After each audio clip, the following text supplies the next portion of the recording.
Ladies and gentlemen, please welcome Executive Vice President, Toyota North America, Bob Carter.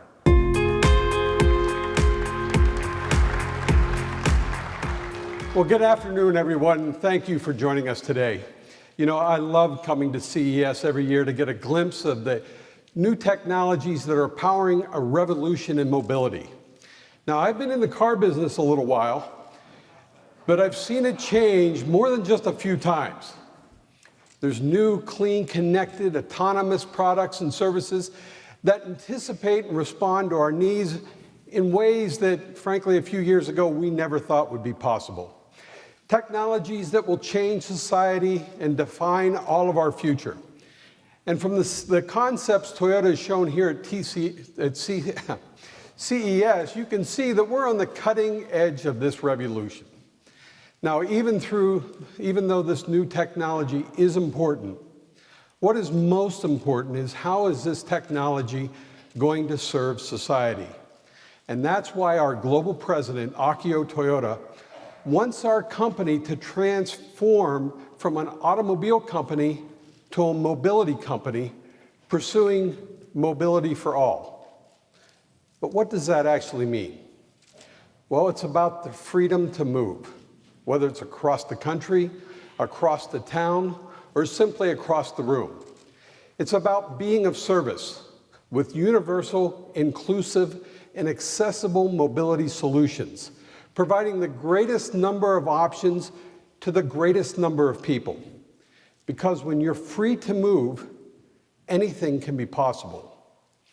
You know, we've already taken several steps to move us closer to our goal of mobility for all. Last year, we unveiled at CES the e-Pallet and Autonomos, our concept for mobility as a service. Now, both of these demonstrate the key pillars that make mobility for all possible. Connected, autonomous vehicles, shared mobility in demand, all powered by electrification.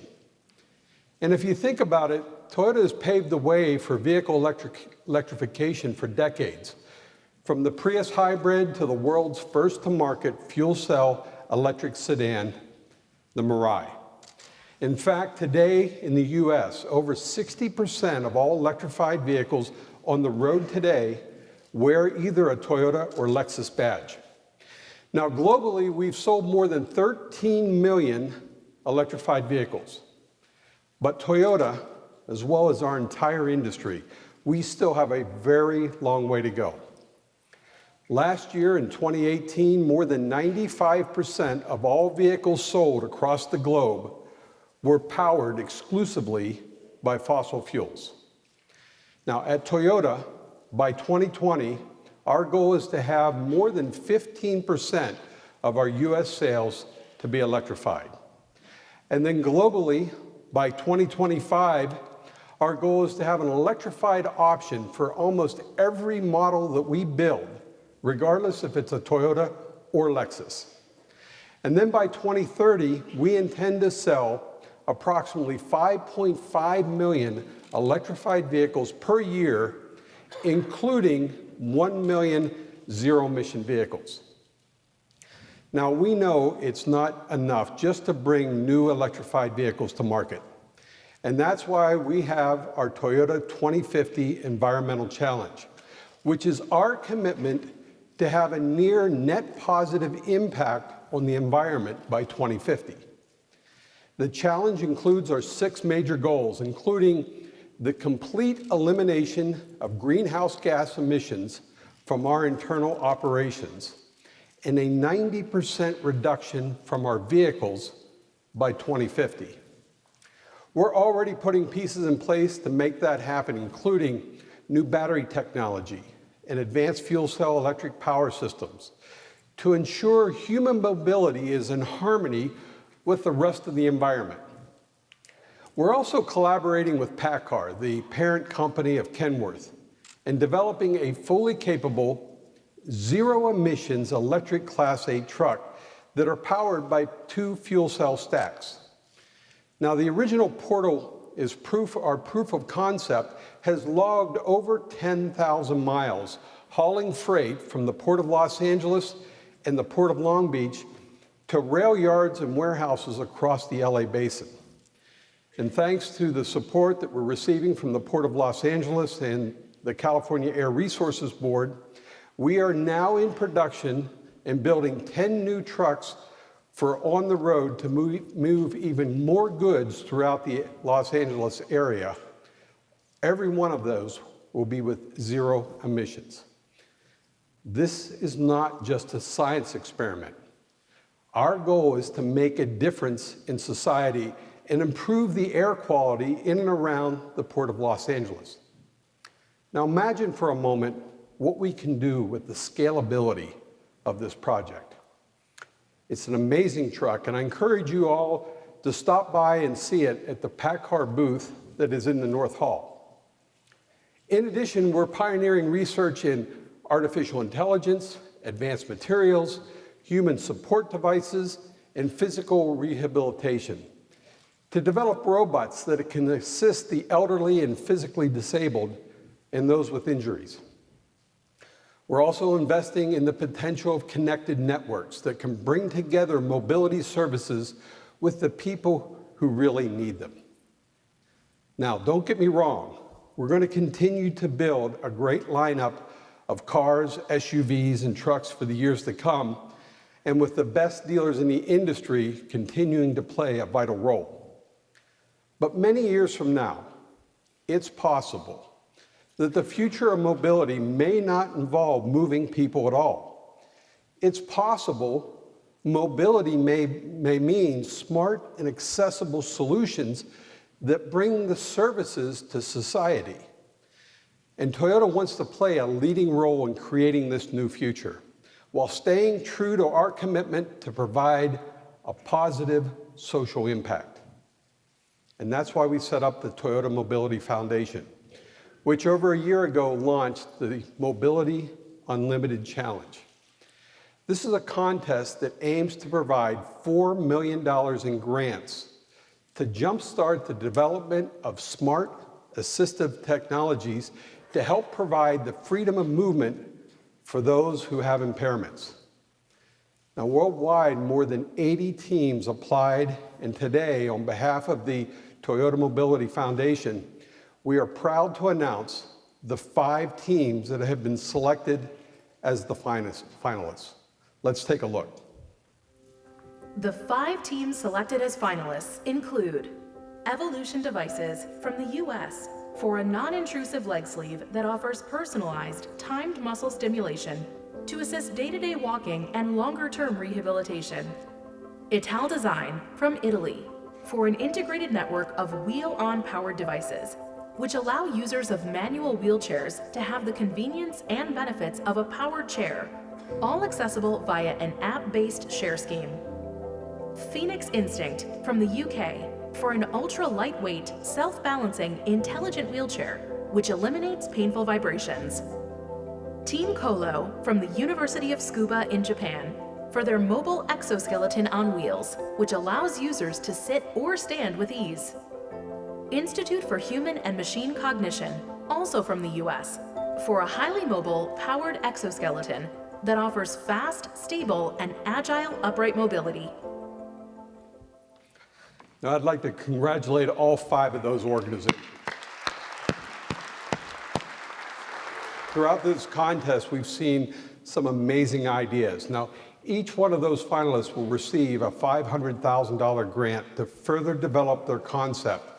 And then the final winner will receive $1 million in Tokyo in 2020. So I hope that all of you are as excited about the future as we are at Toyota. The journey and our journey to be a mobility company is no small task. Impossible, some may say.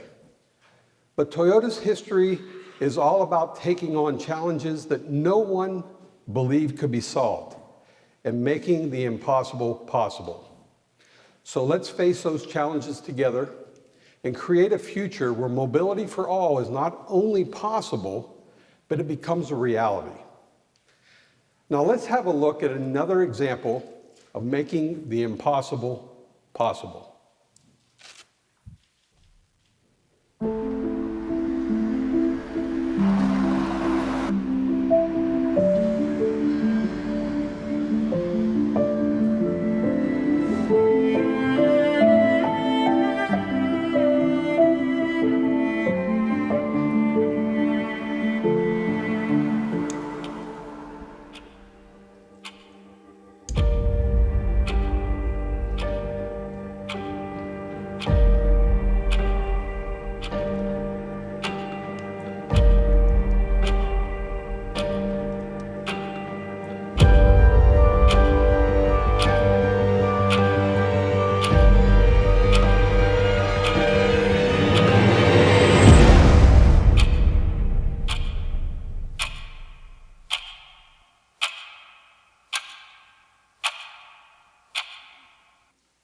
Please welcome CEO, Toyota Research Institute, Gil Pratt. Good afternoon, everyone, and thank you for joining us today. And thank you to Bob Carter for that perfect lead-in to what I think you will all believe was a rather vivid opening statement. The three-car crash that you saw actually happened just as you saw it. We know this because we were there using an array of sensors and cameras. Our engineers at Toyota Research Institute captured a robust and diverse set of data to recreate what happened that day last summer. Our Lexus test vehicle was traveling in the leftmost lane in manual mode. The autonomy was disabled, but the perception system was fully active. It was mapping and gathering data at the many tunnels and bridges in the Bay Area. And luckily, despite the severity of the crash, no one was injured. We show you this now not to wow you with technology, but because I want to take you through a question that we posed to ourselves that very day. So here's the question. Could a future Toyota Guardian have prevented or mitigated the crash that you just saw? We believe that the answer is yes. So let me talk to you a little bit about what Toyota Guardian is all about. The essence of Toyota Guardian is about amplifying rather than replacing human ability. It's like giving Dad his car keys back for a bit more time behind the wheel. Or even more importantly, it's about saving teenage lives where car crashes account for 30% of fatalities. It's about correcting for human mistakes and for human weaknesses and assisting the most vulnerable people at both ends of the age spectrum, where far too many lives are lost. Now, from the beginning, TRI has been committed to a two-track approach to automated driving, simultaneously developing Toyota Guardian while working on level 4 and level 5 self-driving systems that we call Toyota Chauffeur. Now, Chauffeur is the kind of self-driving technology that all of you hear about in the press all of the time. Specifically, it's an approach that replaces the human driver with AI, with a machine. Level 5 Chauffeur is defined as a system that's capable of driving anywhere, anytime, in any conditions, with no driver input. And that's a wonderful goal. Someday, we may achieve it. But it's really essential to not underestimate how hard a task chauffeur systems are, both technologically and also sociologically in many ways. For example, how do we train a machine about the social ballet required to navigate through an ever-changing environment, as well as, or better than, a human driver?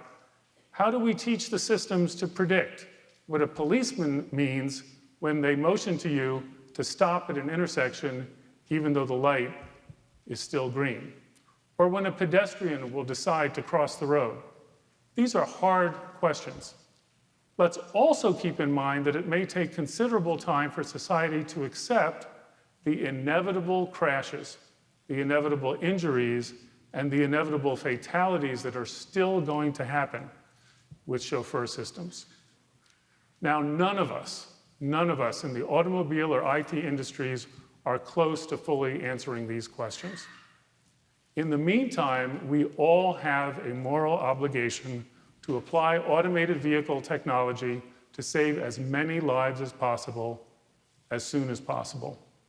And that's why TRI's primary focus over this last year has been to concentrate most of our effort on Toyota Guardian, employing our unique dual cockpit control system.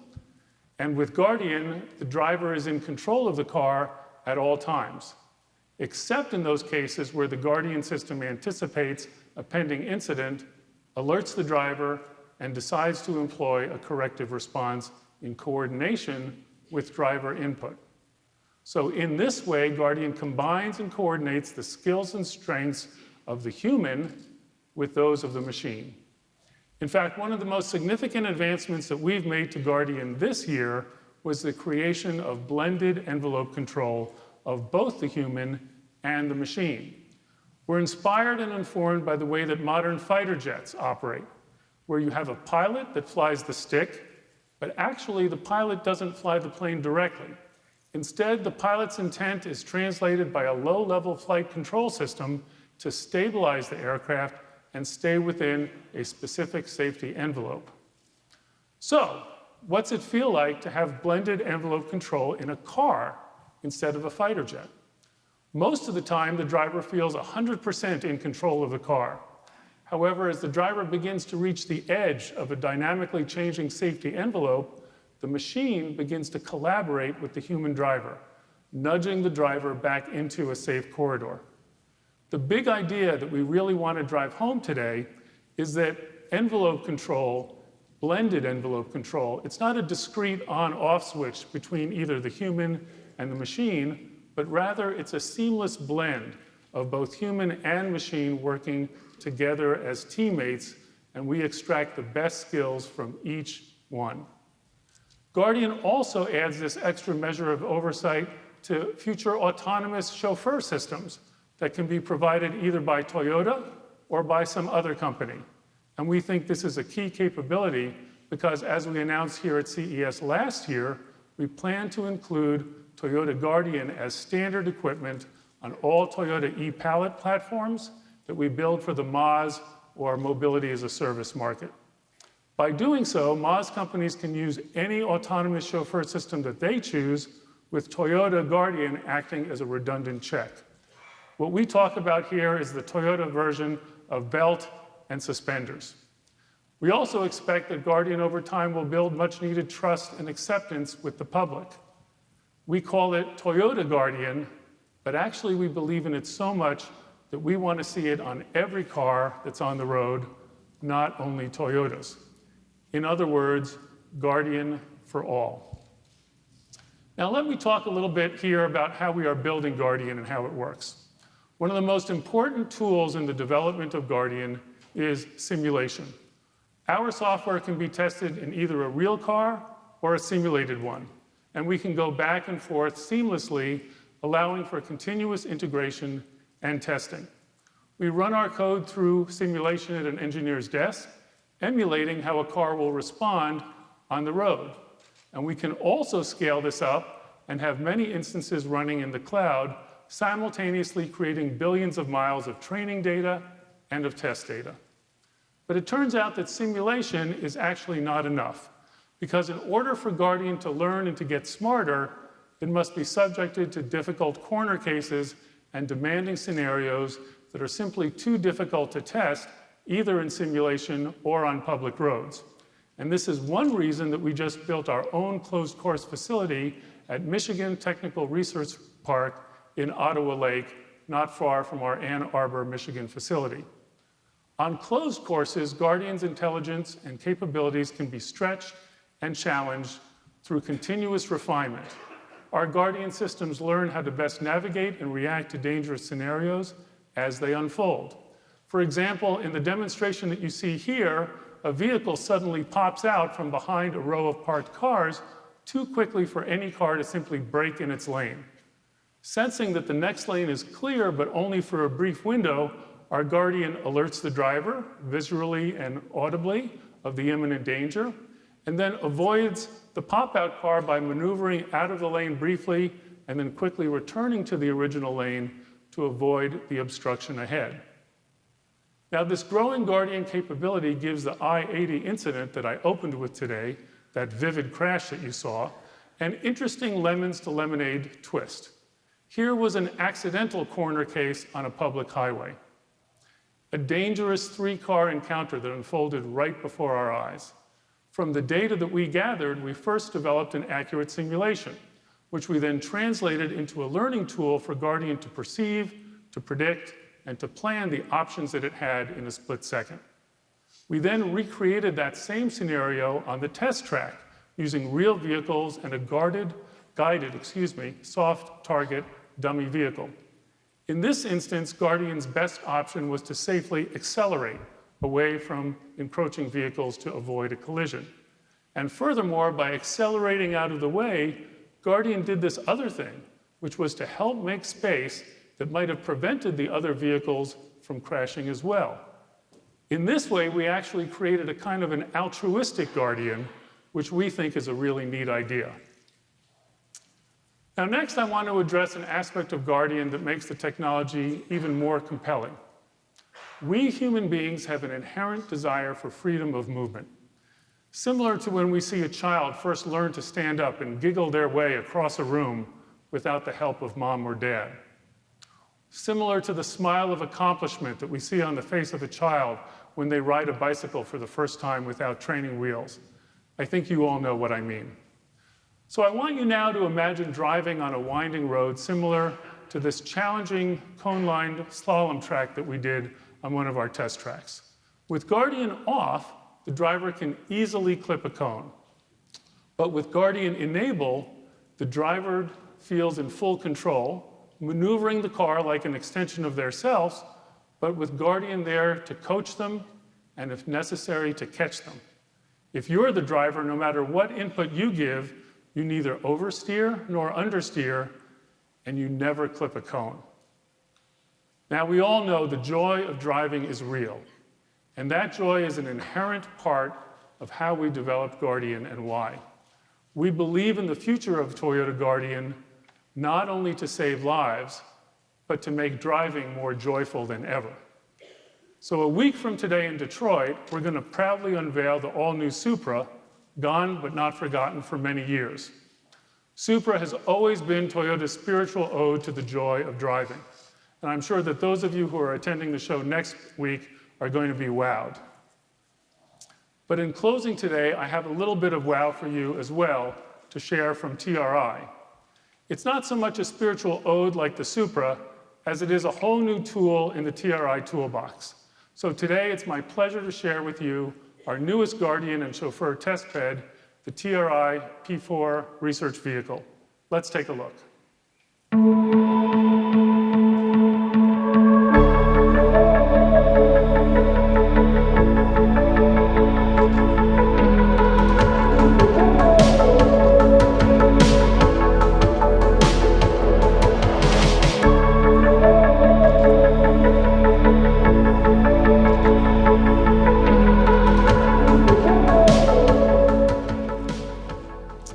It's based on the Lexus LS500H. The P4 is smarter, more agile, and more responsive than any of its predecessors. It can process sensor inputs faster and react more quickly to the surrounding environment. This P4 will join the TRI test fleet in the spring of this year, further accelerating our development of both Chauffeur and Guardian. Now, this brings me to my last and perhaps most essential point. We think that the important benefit of automated driving is not actually about the autonomy of cars. It's about the autonomy of people. It's about saving as many lives as we can, as soon as we can, and making the experience of driving more fun as we make it safer. It's about the democratization of safety, the same philosophy that we pioneered nearly 3 years ago when we began providing automatic emergency braking as standard equipment in nearly every model and trim level that we sell in the US. And it's about the democratization of excitement, where we think even modestly priced cars can evoke the love of their owners. We believe that the crash that we experienced on Interstate 80 could have been mitigated or avoided altogether with Guardian technology. And as a result of that experience and many others, we're developing Guardian, we'll build it, and today, for the first time, we're announcing that we're going to offer it as well to the industry. And that is what Guardian for All is all about. Thank you all for joining us today. Thank you, ladies and gentlemen. Before you go up on stage, please give our photographers a few moments to get some shots.